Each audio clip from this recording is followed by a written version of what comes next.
Welcome to the Undisputed podcast. I'm your host, Jenny Taft. This podcast is a condensed version of today's episode of Undisputed, handpicked with the best segments and discussions. Skip, Shannon, let's go. The Jaguars got some revenge yesterday in the rematch of last year's AFC title game. They got their first win in 9 tries against Tom Brady thanks to 4 touchdown passes from Blake Bortles. The Patriots offense struggled, scoring only 3 points in the first half, and Rob Gronkowski was held to 2 catches for 15 yards. Here's Brady on the loss. You have a bad day against a good team. I mean, it's a recipe for losing. And, we certainly had a bad day, and we got to learn from having bad days. And they're just things don't magically happen. You got to make them happen. And, we got to, all of us have to have more urgency to do things right more often over the course of practices, games. And then it's, a matter of us going out and executing. But it was us. I mean, first couple drives, just us. And then you're behind, and then playing in a situation where playing against a great team on the road that plays well when they're ahead, and they played really well. Who got a phone ringing like that? Who got a landline in the room like that? Phone ringing like? Mute your phone. I don't know. It's you not can't rip professional. Foxborough for that. It was at Jacksonville. Yeah. Oh, that is a good point. Go ahead, Jenny. What's your question? It wouldn't happen. Jenny? What's your question, Jenny? Foxborough. Okay, so Shannon, who deserves the most blame for that loss? Why was Tom Brady doing that, Skip? Do your job. Yeah. Oh, wow. Wait a minute. Telling his offensive lineman, Hold you on. got to You do that block again. somebody. Hold on. You got to block somebody. Is that passion? So receivers, anytime a receiver cut up on the sideline, I'm going to say that's passion. He's not being a diva. He's not being a malcontent. He's not being divisive. He's being passionate, because that's what we say about Tom Brady. Now back to this. Skip, I think we're going to have to give credit to the Jacksonville Jaguars, because here's where the Patriots are going to have a problem defensively. People saw Nick Foles throw for almost 400 yards and do what he did in the Super Bowl. So everybody goes into the game saying we can throw on this team because they do not have a front seven, Skip. They don't have one guy they can say, go get home. So they have to try to scheme you schematically. But when you scheme someone, you sacrifice the back end. Coach Belichick really would like to play cover 2. Keep everything in front of you, but you can't do that if you can't generate pressure, Skip, because you got to take chances. And as Tom said, we got behind early. The first 3 drives, we didn't do anything, and they spotted Jacksonville. And Blake came out hot. And before I go any further, the Blake Bortles you saw yesterday in this defense, they're good enough to be the representative in the Super Bowl. Oh, you just jumped on a new bandwagon. No. Shannon Sharpe bandwagon jumps. Man, this guy here. You're off the Chargers onto the Jaguars. Why do you do that? Because you're looking for somebody who has a semblance of a chance against Tom Brady. No, I'm just saying. So did you see what they did to Tom Brady yesterday? Is it my turn? No, it's not your turn. Are you asking me a rhetorical question? No, I am. But look, the Jacksonville defense held them to 300 total yards. They can put pressure on you by just rushing 4. See, everybody, when you look at the Jags, they can rush you with 4. They got Calais and they got Malik Jackson up front, so they can collapse the pocket. They got Ngakoue and they got Fowler on the edge. And they got fast Tevin Smith. They got Miles Jack. They can run at the middle backers. I got and you. then they got 2 corners. They might have the 2 best tandem corners in the league. Okay. Yep. And so if you look at the job they did, they even got Barry Church. You can go to church on him. Yeah, go ahead. Whatever. But anyway, if you see the job they did, if Jalen Ramsey had Gronk, they singled him up, man to man. Other than that, they doubled him. Skip, they ran a coverage I'd never seen it before in my life, and I played 14 years, I've covered this. They took the whole safety. They doubled Gronk with the whole safety, and they told the middle backer, which was Miles Jack, he ran to the deep middle of the field. I had never seen a coverage like that. So you bring the whole safety down to double Gronk, and you take the Mike backer and run him to where the safety vacated. Unbelievable. Yeah. Miles Jack used a new technique, too. It's grabbing Gronk's jersey. Stop it, Skip, baby. Great Hold all the time. Stop it. Is that how Doug Marrone teaches? Skip, here's the thing. I don't know. Not Gronk. Brady was a little off yesterday. Really? Blake Bortles was on top of his game yesterday, and guys were making catches. You saw the one-hand catch by Cole. That's as good a catch as you're going to see this year. I would agree. Guys made plays. Give Blake Bortles. The thing that I like about them is that they stayed aggressive. Now, they got a lead 21-3, and then all of a sudden they want to hand off on second down, and Blake throw the ball on third down to end up getting nowhere.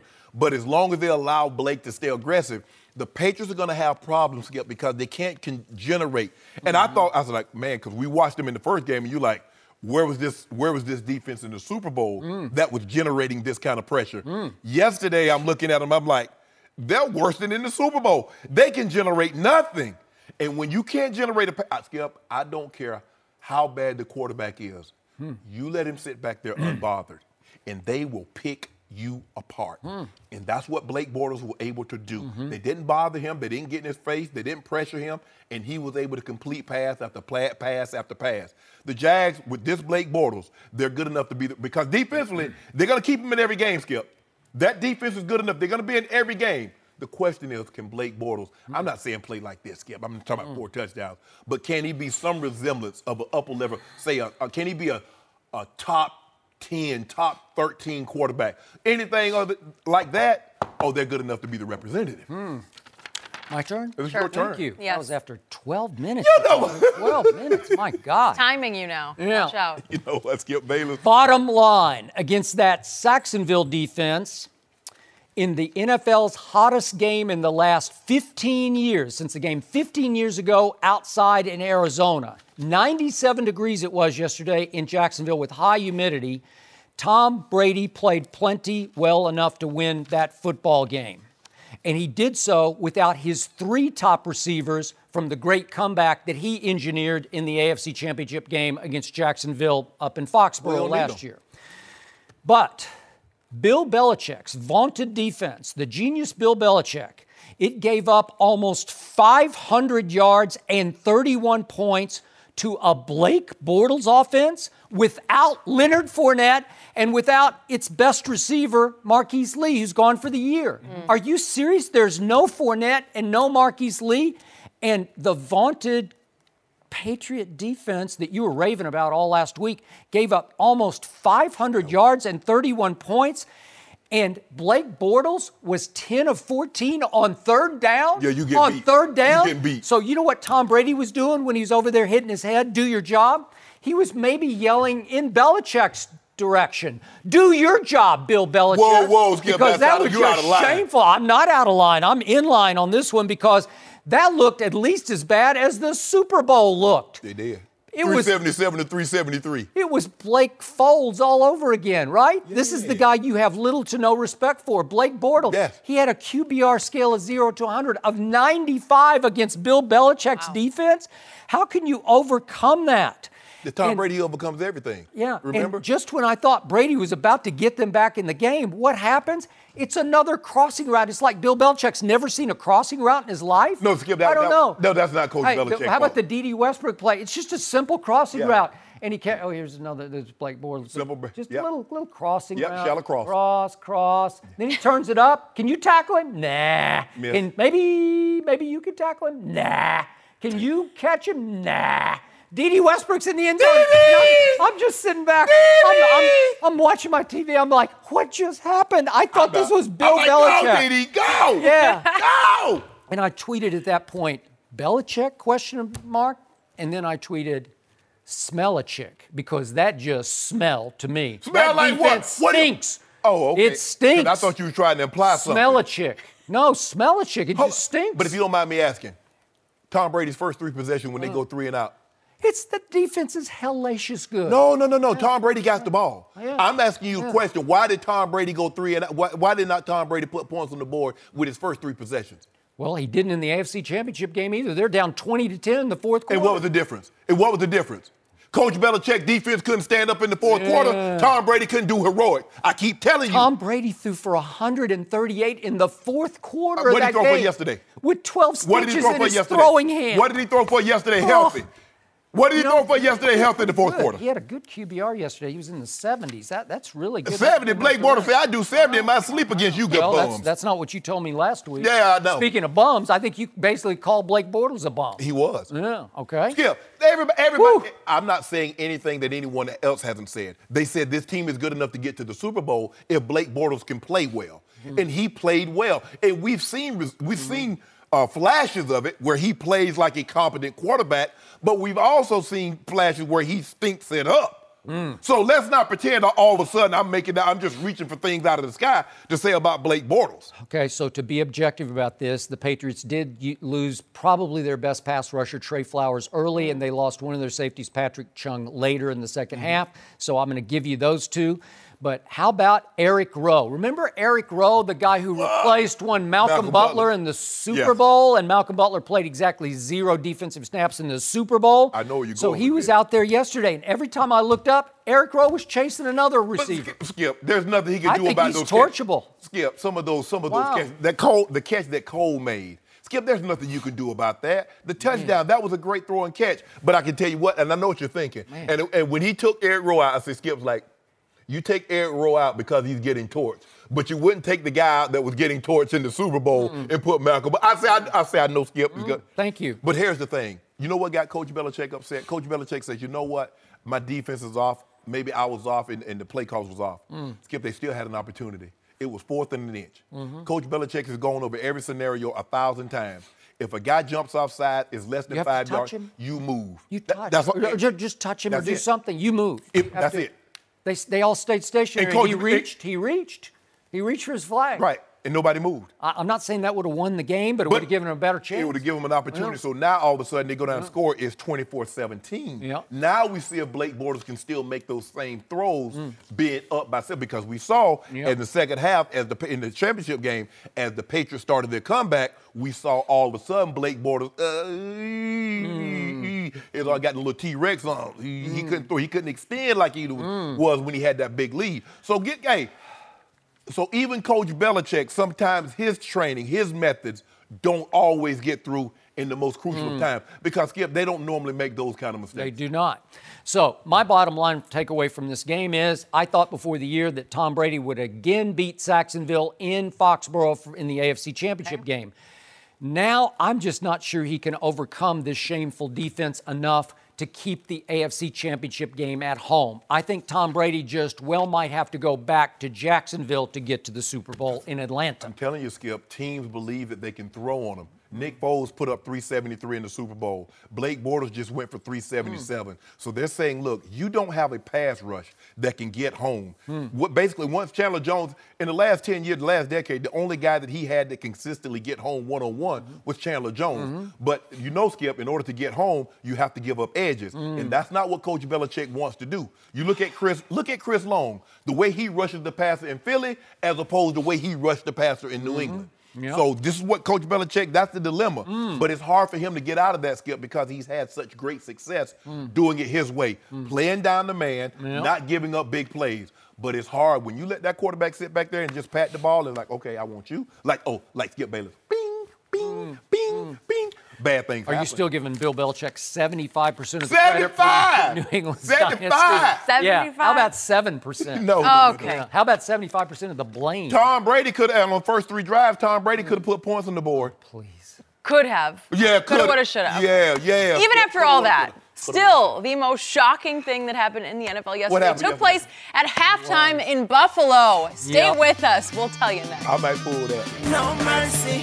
So the Cowboys got their first win of the season over the Giants last night. Skip came in yelling, screaming, celebrating. Really happy to be here on this Monday. And now we have a new guest. D'Angelo Hall is here to talk a little bit more about that matchup. Celebrate like it's his birthday. Now he has nothing to say. I'm going to start with you, D'Angelo. Where would you grade Dak's performance last night? I mean, the point is to win the game. So they did win the game. So I got to give him a C+, though. Because when I look at his performance, though. He won the game with a C+. Go ahead. Skip, when I look at his performance, it was very similar to Week 1's performance, besides being sacked 6 times. And so. How many times? 6, right? Yeah. Okay. But none last night. Yeah, none last night. Any turnovers last But night? like Dak said, it wasn't just him that accepted the challenge. That team, that O-line rallied behind him, and they protected him. That defense did to him what Carolina did to Dak in Week 1. You know, if you can't protect the quarterback consistently, it's going to make for a rough season. And those numbers were subpar at best. At best. Yes, he didn't turn the ball over, but those numbers were subpar. If you put that performance against anybody else when you're talking about winning the division, making it to the playoffs, winning a game in the playoffs. And beyond, those numbers just won't cut it, period. Even Zeke. It's not your Zeke turn numbers yet. were very similar, too. You know where your turn is. You go last. It goes D'Angelo, it goes Guess, Shannon, then Skip. Save best for last. Go. Jenny, can you read that top? What the grade did I give him? How would you grade Dak's performance? And you know what? They agree. C+. Sorry. I'm telling you. And you say the player. You say you believe in the player. The player's no player. That's what you tell me all the time. C+. Because here's the thing, Skip. He made the big throw. But after that throw to Tavon Austin, he was 14 of 23 for 87 yards. Now, I'm supposed to get my pom-poms out and start, kick them up. Is that what I'm supposed to do? Or get me a big old sign that says yay? Who'd you pick to win? I picked the Giants. Oh, but hold on.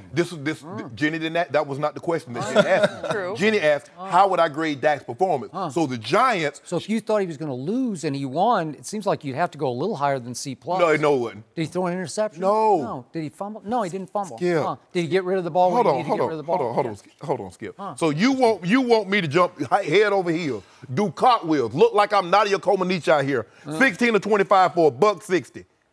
And he had a long of 64. So after that, he had a 96 yards. So if you take away that 9-yard completion that he had the first, come on, Skip, let's be real about it. He ran the ball exceptionally well. They ran the RPOs. They did a great job with the zone read. The question I have moving forward, when you give that guy 28, 29 million, you guarantee 80 million. You still gonna run that zone read stuff?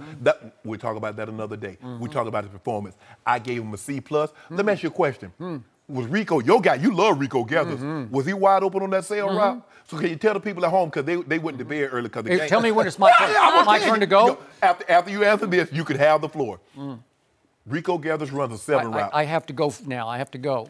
Okay, I'm gonna let you. Can I finish? Let me finish your point. Well, I'm going to finish yours for you. Okay, go ahead. Because I'll just preempt you. Okay, go ahead. I give Dak an A- because he missed one throw all night to my man Rico, who he put a scorcher on him in the secondary, and he was suddenly wide open in the back of the end zone, and I called for this because that was a bad throw. He just missed him. He had a blitzer right in his face, but he just flat out missed him.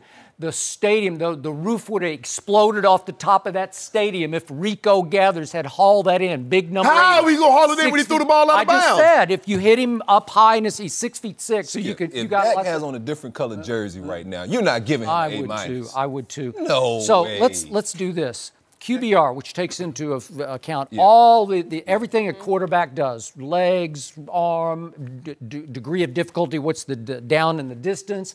He had a 78 on a scale of 0 to 100 last night. That's pretty great, especially against that New York Giants defense. And I'm going to remind both of you once again, the great Blake Bortles went up to New York in the season opener. This is the same Blake Bortles who had a 95 QBR against the great Bill Belichick yesterday.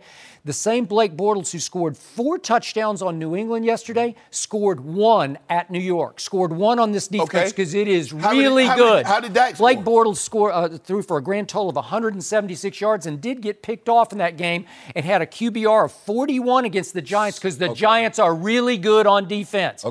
This was challenge accepted for Dak Prescott because the whole NFL world, including these two Cowboy haters, tuned in to watch him fall on his face. And what did he have to work with? What is his degree of difficulty? He has no Travis Frederick at center. He has no left guard because Connor Williams should not be in the starting lineup, the rookie out of Texas, and he was often overmatched again last night.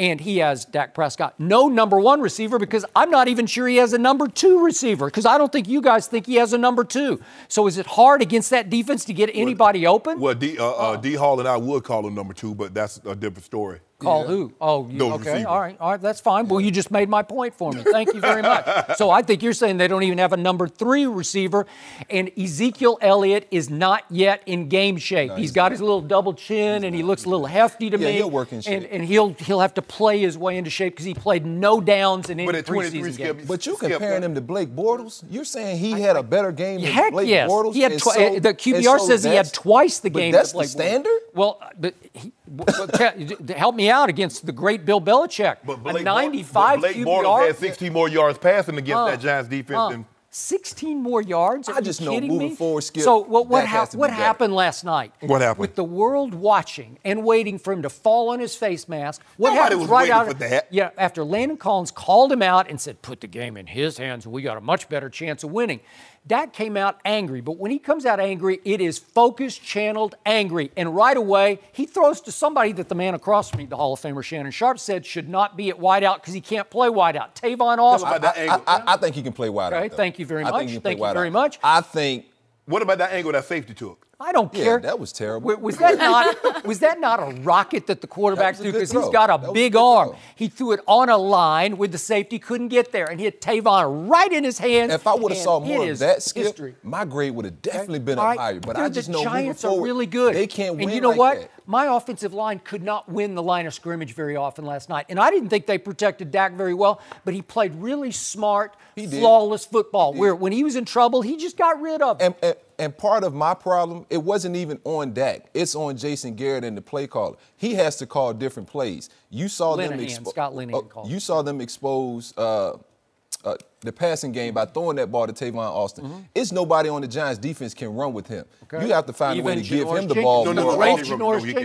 He can lock up Des Bryant because that's easy because a lot of people can lock him up. But see the thing, but give Tavon credit because normally when a receiver wants to run the go ball, he wants the outside release. But Tavon's so quick, he inside release and then push back out. Yeah. So now he has Jackrabbit in a trail position, and the safety took a horrible angle. Mm-hmm. That's the deep safety. He's got to pick that. It's a rocket.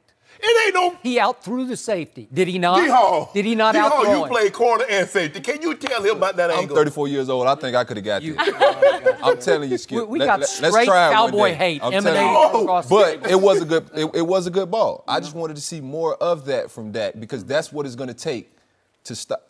That's what it's going to take for the Cowboys to be successful because they're going to face teams that put 8 in the box just to stop Zeke. Every key play in that game was made by that quarterback, number 4. And they're little big plays. They're not going to show up in the stats.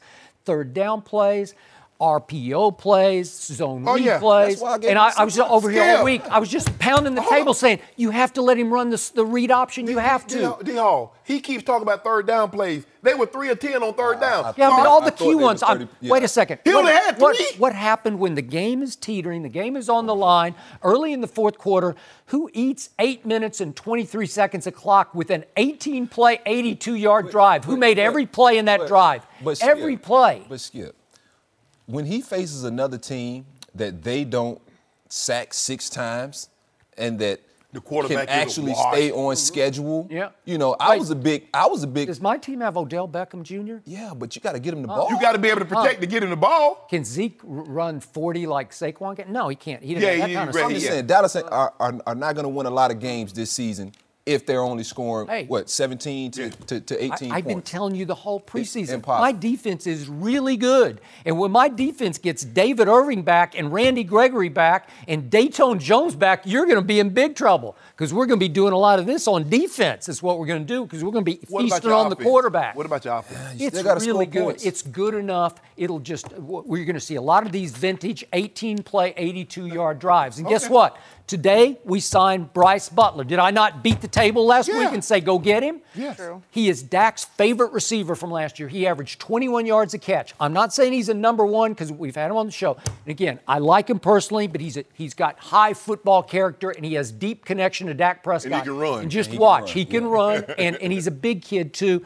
and he will get open deep every once in a while because remember the Arizona Monday night game last year? It was the 3rd week last year after the debacle in Denver, and Bryce Butler caught 2 home runs from Dak Prescott. That's going to happen again. So do I have Dez in his prime? I do not. Do I have Jason Witten in his prime? I definitely do not. And you say all that, and D-Hall and I still give him C+. Yeah, A-. C+. They need a tight end. Degree of They need a tight end. Tell me that degree of difficulty. By the way, we put Blake Jarwin, our starting tight end, in on the hands team at the end of the game, and the ball hits him right in the hands, and he can't even catch that. I know it's hard to catch those because they're a little tricky, but well, the thing is because you see them, you see that. Whoop. I want no part of that. Here we go, and I have to sit back and sweat the end of the game. Skip, I want you to stop saying degree of difficulty. It's high degree of difficulty. This isn't gymnastics. My line is below average right now. No, it's not. Yes, it is. No, it's not. I'm sorry. You still got Zach Martin who's going to the Pro Bowl, Tyron Smith going to the Pro Bowl. Yeah. So stop. I'm not sure if he's going to this year's Pro Bowl. Skip wants 5 Pro Bowlers. Yeah. Most teams got 1 or 2. Well, this Some is have not 0. 2016 where we just blew people off the ball. That was 2016. It's over now. This is a new era. Yeah. Connor Williams shouldn't be starting. I don't think he could start for a lot of teams here's at the left thing, though, guard. Skip. Maybe that's the best Dak Prescott you're ever going to see, what you saw in 2016. Well, I saw the same guy last night. I did. He just with didn't 160 yards? Well, the Giants are real. You mark my words. Okay. Just remember I said this. The Giants are a top 5 defense. They are really good on defense. But they're bottom 32 offense. Yeah, and because that defense is going to be put out there more, exactly, they won't finish in the top 5. I'll take that bet. Okay.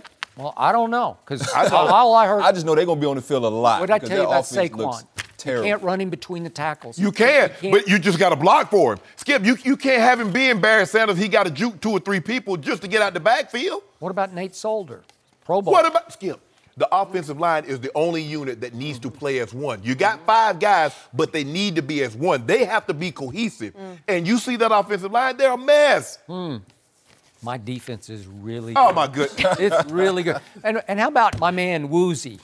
You know Woozy Yeah. from Colorado. Yeah, I know him. Did he not do a number on Odell? I don't No. think Eli It had was enough time impressive. to get some balls to Odell. Exactly. He Eli threw did him have 9 some time. balls. Eli missed a lot of throws. Yeah. Eli gone. Well, I he's stood not up now. in here and said, hey, they should not draft Saquon because they weren't a running back away. Ooh, yeah, All right. that's a whole. But that's a whole nother Fine. subject. Boy. Yeah, you right about that. Eli. So the Redskins are 1-1. The Eagles are 1-1. The Cowboys are 1-1. I thought you guys, you told me y'all going to be 2-0. Y'all going to run away with I the did division. not. I predicted they would lose at Carolina and beat the Giants. Who y'all play next week? They're heading to Seattle. And Seattle has a short week because. You want to try to get it back on that? No, not against Seattle. Feeling good now, feeling confident. I'm doing Sitting pretty well pretty. over here. Yeah. I'm just doing what I thought I would be Hey, doing. that pass rush will be neutralized when my man Russ gets the ball. That's for sure. Watch So what you I like say. Seattle. Hey, I like Russell Wilson. He's really good. No, because Bobby Wagner hurt, KJ Wright. They got that 6 of their defensive guys are out. No. They got Earl. You know what's Skip, man. He got Earl. No mercy. Boy, was there plenty of controversy in Green Bay yesterday. With under 2 minutes left in the 4th and the Packers up 8, Kirk Cousins threw an interception that would have sealed the win for Green Bay. But Clay Matthews was called for a roughing the passer penalty. Referee Tony Corrente said Matthews was flagged because he lifted Cousins up and drove him into the ground. The Vikings went on to tie the game, and that was the final score after 2 missed field goals in overtime. Take a listen to Matthews on the controversial play. It's just what a terrible call it was, but at the same time, I don't know what else to do. I mean, I don't know. You let me know. Tell me. Did I put pressure on him? Because I thought I hit him within, his waist to chest. I got my head across, put my hands down, and to call it, at that point in the game, is just, it's unbelievable. Last week, okay, shame on me, but this week, that's unbelievable. So, and the worst part is, we'll probably send it in. And you know what they're going to say? They're going to say, they'll find fault on me because they're going to agree with the refs. So I don't know. It's a difficult call to call, and you see how it changed the game. And I know there's an emphasis on protecting quarterbacks, but it's gotten out of control here. I don't know what else to do. Shannon, was it a penalty on Clay? Yes, this is the textbook. When the NFL was drawing this rule up saying we don't want the defender to put his weight on the quarterback, this is textbook. Skip, this is the Aaron Rodgers rule. You remember Anthony Barr knocked Aaron Rodgers out of the game last year because he put his body weight on him and he drove him into the turf.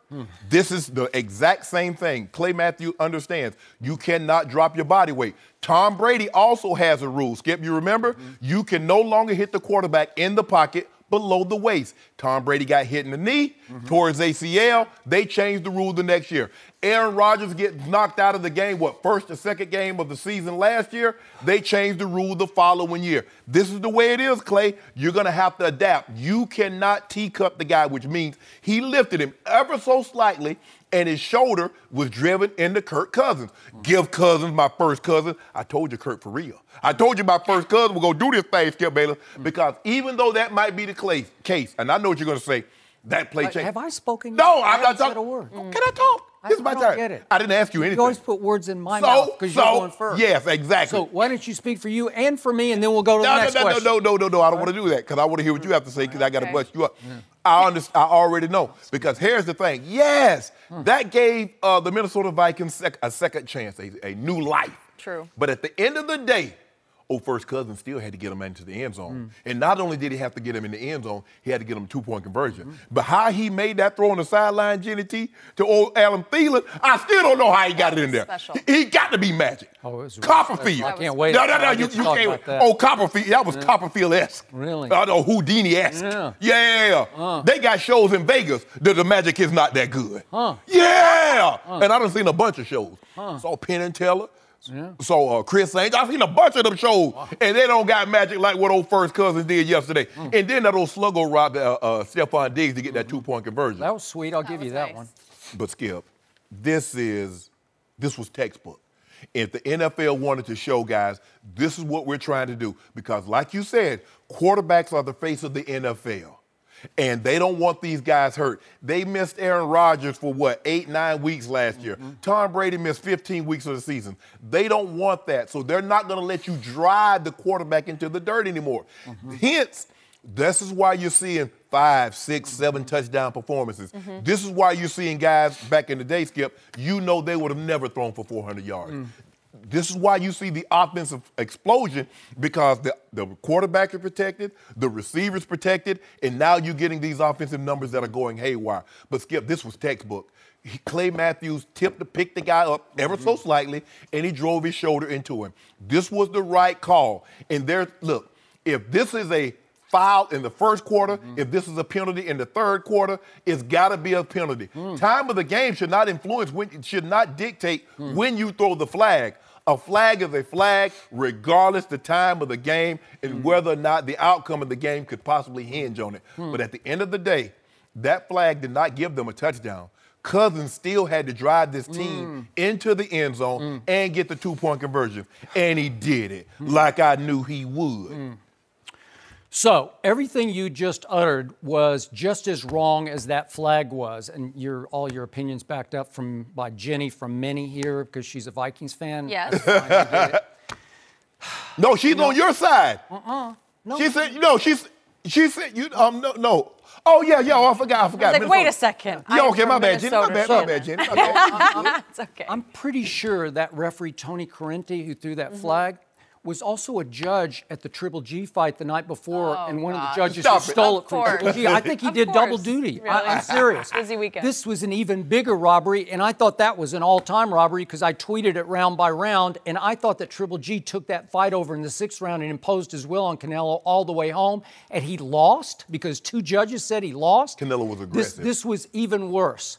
This is in Green Bay on the hallowed tundra of Lambeau Field. It was. This is Tony Correnti throwing a flag that canceled out a sure Packers victory. It's game over. Highly respected Tony Correnti. Game over. Yeah. Highly respected. And by the way, before I get to just how bad this call was, right on schedule, your guy, what do you call him, First Cousins? First Cousins. He turned right back into Kurt Cousins, right on schedule, because with 2:13 left, he threw an interception that wasn't exactly his fault, but it was, once again, wild-eyed, overamped, Did it hit the guy's hands? Hit Laquan Treadwell right in the hands, but he threw it too hard, and it's just one of those no such shockingly. thing. Well, it's just one of those passes where he's just like, oh, I'm out of my mind, and he throws it, and Laquan Treadwell's like right through his hands, intercepted. But now we get to the key point. It's now down to 1:45 left. It's 1st and 10 at the 25, and Kirk Cousins comes flying apart again because he drops back. He goes blind. He goes deer in headlights. He's blinking, and he just flings it as far as he can fling it to nobody. It looked like Jair Alexander, the rookie cornerback, first-round draft pick out of Louisville for the Packers, looked like he was the intended receiver on this play. And it is easily intercepted, and I'm saying, there he is. That's Kirk Cousins. Yeah, there he is. And then all of a sudden I hear him say, oh, there's a flag. What? There's a flag for what? You know what? You know what? And I watch the replay, and I fall out of my chair because there was absolutely nothing wrong with what Clay Matthews did. He basically just nice and easily tackled Kirk Cousins. That's all he did. He tackled him just as the ball was leaving his hands. He didn't. Did he pick him up and drop him as Tony Correnti? Let's see that again. Did he pick him up and drop him? No, he just tackled him. He did not pick him up and tackle him. Did he fall with all of his body weight on Kirk Cousins? No, he fell sideways. He missed him completely. Well, next time, put him in a snuggie. Oh, please. Put him in a snuggie. Did he hit him helmet to helmet? No, he did not hit him helmet to helmet. It was as nice and easy and clean a tackle of the quarterback. Was Kirk Cousins hurt on this play? He don't have to get hurt for it to be a flag skip. You know better. As Kurt himself said after the game, it was a generous call. Yeah, it was real generous. And Clay Matthews got victimized again because the game is flat out over.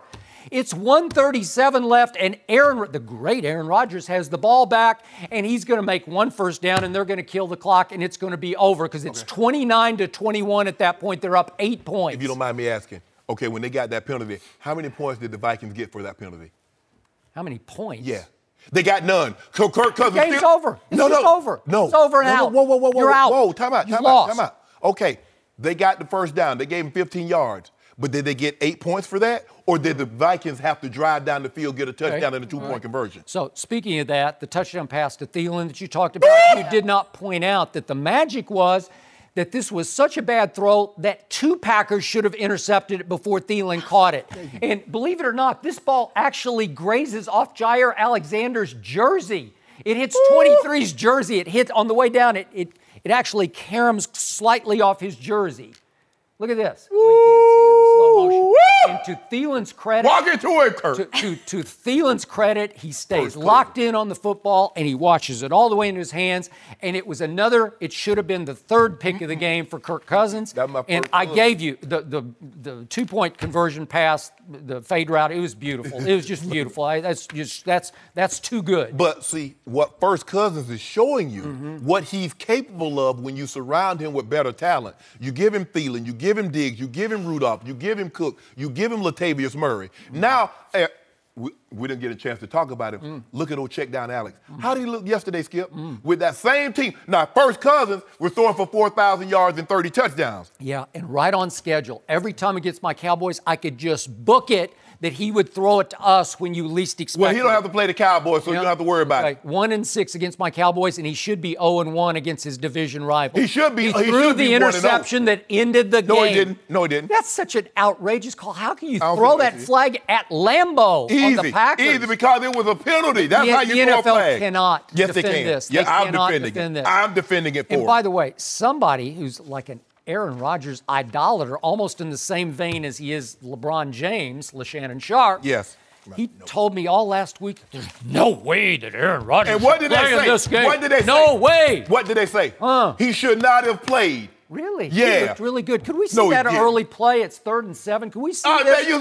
It's 3rd and 7 in the first quarter. It's a tie game. And what did Aaron Rodgers do? Do we have the scramble? Yeah. He scrambled. Oh, we don't have that one. I'm sorry. But he goes right up the middle, and he actually gets the first down. Can I use the verb he ran? No, he ran. He labored. He ran. He didn't labor. He ran all the way up the middle, 7 yards for a first down. How many times? You believe in this? Let me ask you this. In Aaron Rodgers' 13, 14 years in the National Football League, how many times have you seen him wear a knee brace?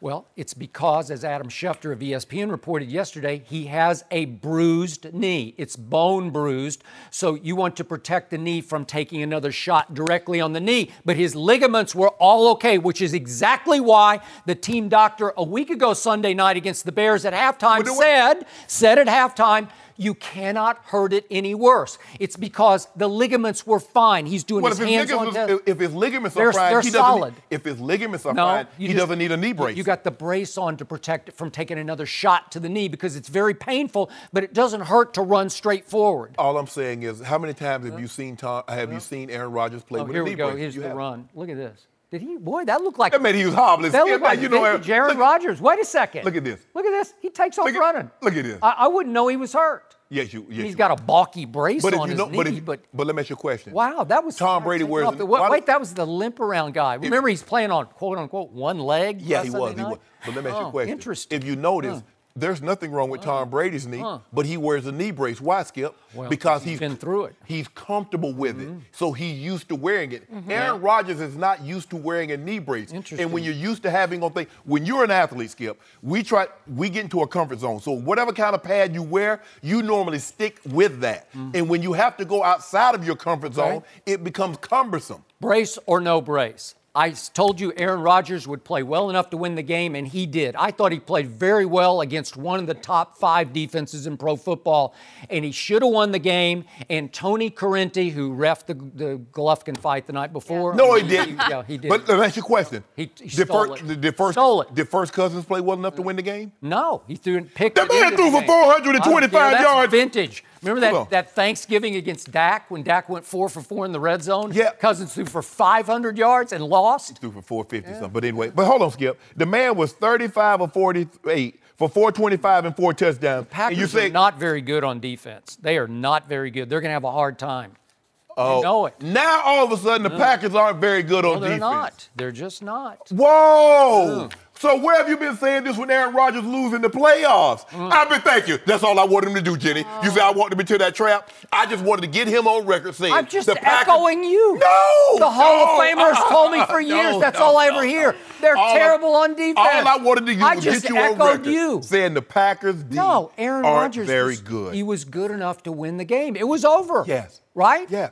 If the flag doesn't get thrown, what happens? If Clay Matthews doesn't do what he does the flag get thrown? Well, You can't put your body weight on the quarterback. He didn't put his body weight on the quarterback. He did. That's absurd. Highly respected Tony Corrente. You need to put some respect on his name. You know what? He even had a bad view of it because 52, the jersey's in between him and the quarterback. Stop! You know what, Skip Bayless? I can't believe you said that. Now you're talking about the man's view was obstructed. No, I can't see. Yeah, he couldn't see what was happening. That's why they put him back there so he can see everything. No mercy.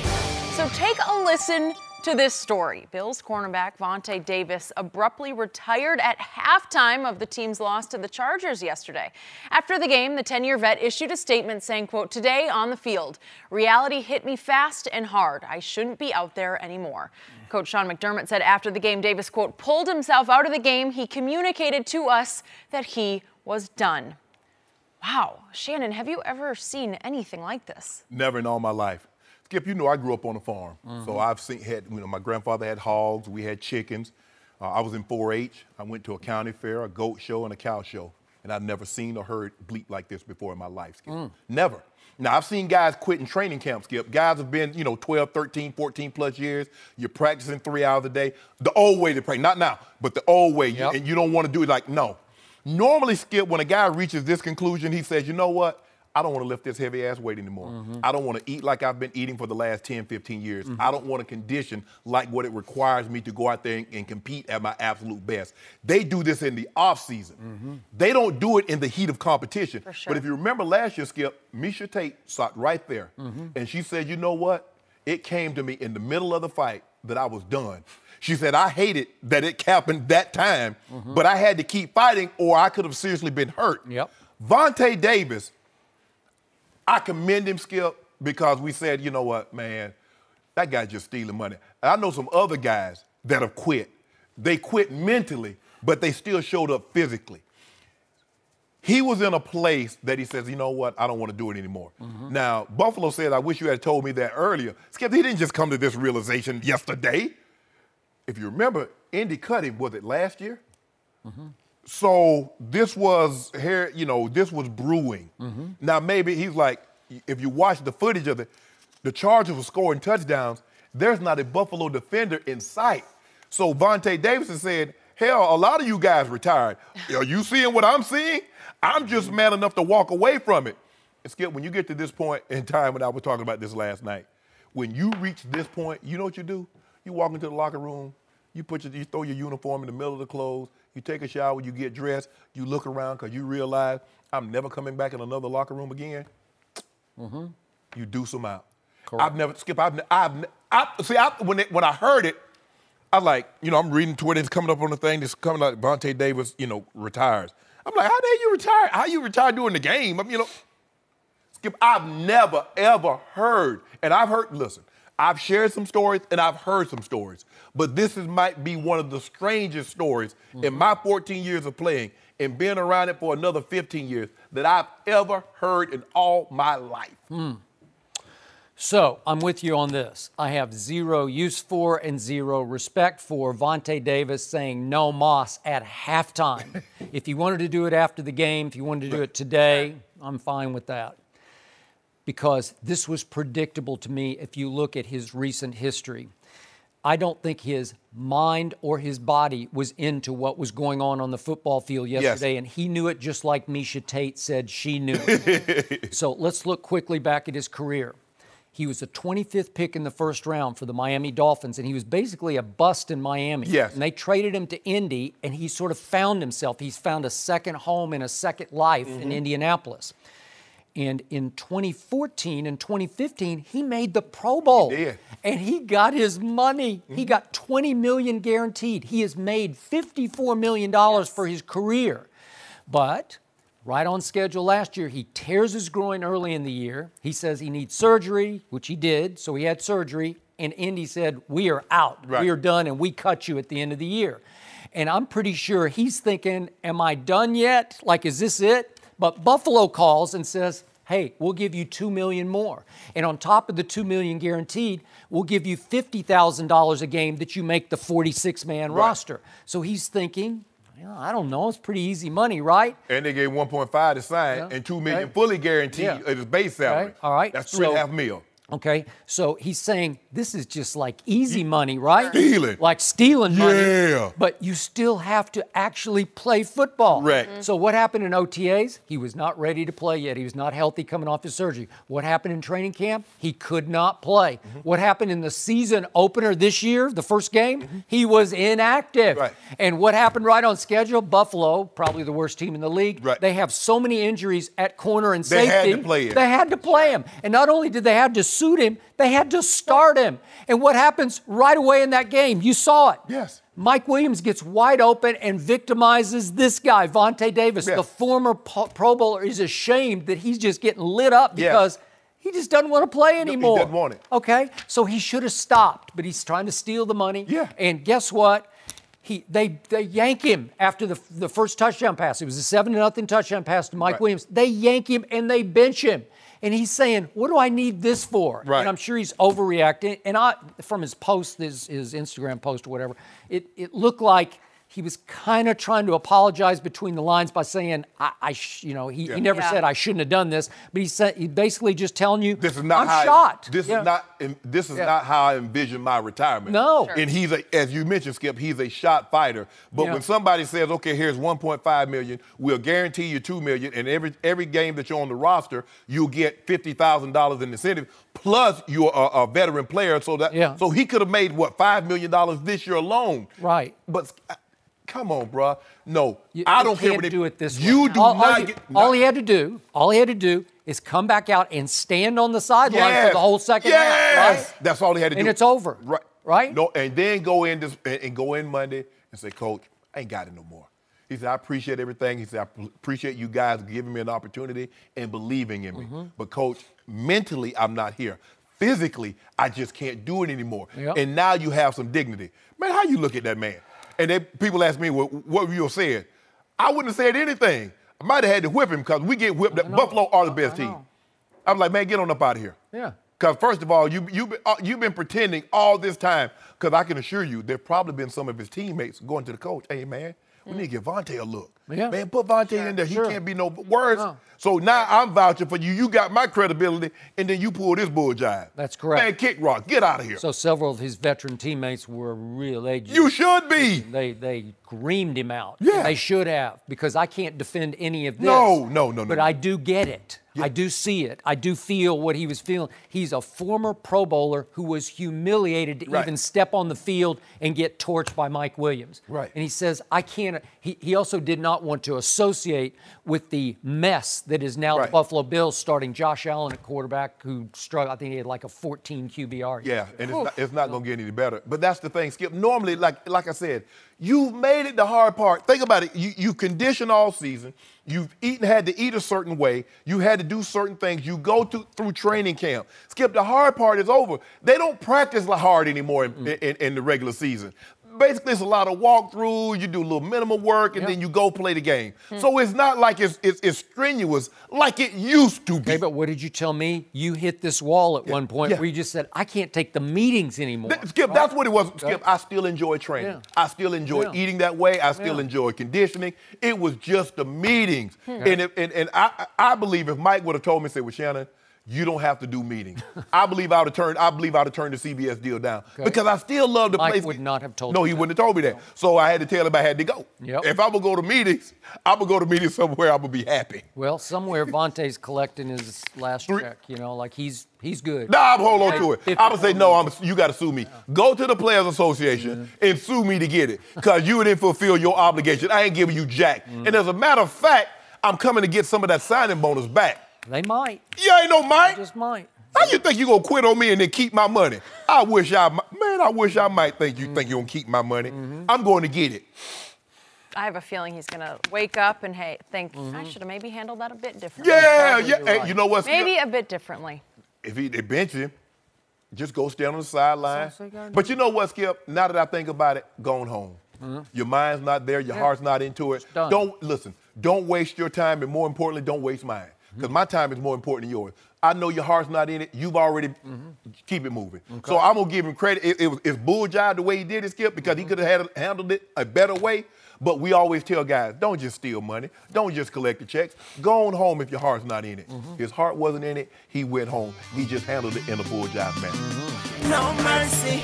So the Chiefs went to Pittsburgh yesterday and beat the Steelers thanks to 6 touchdown passes by Patrick Mahomes. Travis Kelce, Sammy Watkins each had 100 yards, and the Chiefs have scored 80 points in their first 2 games. On the other side, the Steelers have not looked good at all, starting their season with a tie and a loss. So, Shannon, are the Chiefs that good, or are the Steelers that bad? Skip, you know I'm a firm believer 2 things can be true.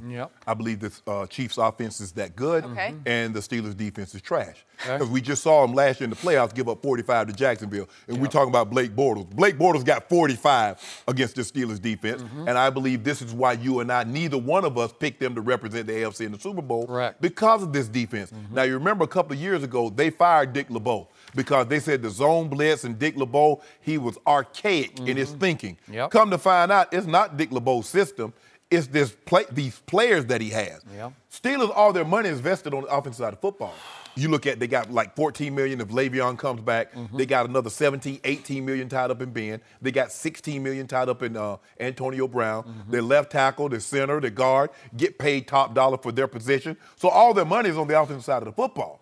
Basically, they got a few dollars tied up in Hayward, the D tackle, but that's it, Skip. They're not very good. It's as simple as that. They aren't good. Kansas City's offense, when you talk about Tyreek Hill has track speed, but he's a football player, which is a rarity. Normally, guys that can run that fast, they don't play football very well. He can fly. Sammy Watkins, he can get deep. This is why they paid him, Skip, because he has that kind of ability. They outbid my Dallas Cowboys. Yes, and you see why. Travis Kelce, I believe, is the second best tight end in football behind Rob Gronkowski. More athletic than Shannon Sharpe, but I wouldn't go all that far. I know he's the best. He's the best tight end I've ever seen in Kansas City, but that's none of my business. Whoa! Wait a minute. Whoa! Kareem Hunt led the league in rushing, can catch the ball out of the backfield. And the thing that I think Andy loves about Mahomes, Skip, he'll put the ball up. He'll throw the ball down the field. He's not worried about his completion percentage. He's not worried about his QBR or his ratings. He's throwing the ball down the field. And we know points come out of, in big plays, come out of putting the ball up. So 2 things are true at play here. Kansas City's offense is that good. The Pittsburgh Steelers defense is that bad. And when you combine those 2 things together, you get a guy in his second year throwing for 6 touchdowns, and in 2 games, the first 2 games of the season, nobody in the history of the NFL has had more touchdown passes than what Patrick Mahomes has done in his first 2 weeks. Correct. And this is why. By the way, a third thing could be true also. What? Pittsburgh's offense is really explosive. Yes! They get down 21-0, and then they go boom, boom, boom, and it's 21-21. Yes. And then Kansas City wins the third quarter, 14-7, and then here comes Ben back in the fourth quarter. Yep. And if I just show you the stats, which we don't have time to go through for this game, okay. If you just looked at the stats and didn't know the outcome, you might think the Steelers won their home game because they didn't turn it over one time, and they had more yards than Mahomes' offense had. Both teams went 4 for 4 in the red zone, which is pretty great. You know, both combined 8 for 8 in the red zone. They're just cashing like crazy. Now, quick thought on Mahomes. We've had him on the show before that draft. He's a great kid. He's made of the right stuff. His father was a very good big league pitcher. And yet what I said about him at Texas Tech is he is a high-risk, high-reward interception thrower. So just for the record, at Texas Tech as the starting quarterback, he had 2 games of 6 interceptions, 2 of 6. He had 4 games of 5 interceptions and 8 games of 4 interceptions. These are high. Once it goes, it just goes because he will try just about anything at any time. But the beautiful thing that's happening is once Andy Reid says, that's my guy, then Andy Reid, who is a savant at teaching young quarterbacks, and we saw what he did with Donovan McNabb and on and on. Well, he's going to make him the best he can be. And so far, so great. Will he try some things later this year that he shouldn't try and throw some picks? He probably will. But now we're back to this question. I think this was far more about Pittsburgh. It's just a troubled football team, and I can't figure all of it out. But the way they turned on Le'Veon, I've never seen that before. We talked about we'd never seen Vontae Davis, somebody just retire at halftime. I'd never seen a team just turn on its star running back when his money is on the table in question. And they all said, heck with him.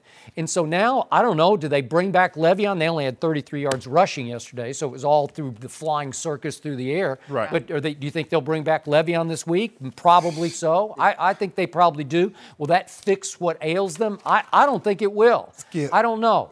You look at Mahomes. Skip, he was 23 of 28, 326, 6 touchdowns. They had all these points on 54 plays. The average game is somewhere between 60 and 65 plays. Yeah, this kid in his second game starting is just saying, I'll take that, then I'll take that, and then I'll do that.